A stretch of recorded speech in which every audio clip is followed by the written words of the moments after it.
বাকিটা জেনে নেব আমরা তার থেকে যে আজকে তাদের কর্মসূচি কী ছিল। ধন্যবাদ আপনাকে আপনার সুন্দর প্রশ্নের জন্য। আজকে আমাদের লোহাগড়া উপজেলার প্রধানতম একটা বাজার ছিল লোহাগড়া সদর, লোহাগড়া বাজার। সেখানে আমরা প্রস্তাবিত কর্মসূচি সংযোগ করেছি সকাল থেকে নিয়ে দুপুর পর্যন্ত। এবং আমাদের এই ইটনা ইউনিয়নের মধ্যে একটা অন্যতম রাধানগর বাজার বলা হয়, রাধানগর হাট বলা হয়, সেখানে আমরা কর্মসূচি পালন করলাম জনসংযোগে।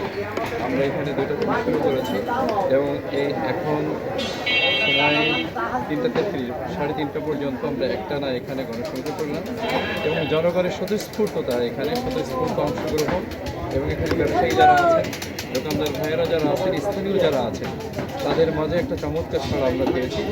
আমরা এখানে আজকে গণসংযোগ করেছি, লিফলেট বিতরণ করেছি। আমরা আসন্ন জাতীয় সংসদ নির্বাচনের ব্যাপারে আমরা হাত পাখার পক্ষে আমরা তাদের জনমত চেয়েছি এবং আমরা আমাদের সমর্থন চেয়েছি। সকলে আমাদের আশ্বস্ত করেছেন। ধন্যবাদ। আপনাকে ধন্যবাদ। দর্শক, শুনছিলাম তাদের হাত পাখা মার্কার ভোট দিতে জনসংযোগ ও লিফলেট বিতরণ কর্মসূচি সম্পর্কে যেমনটা বলছিলেন।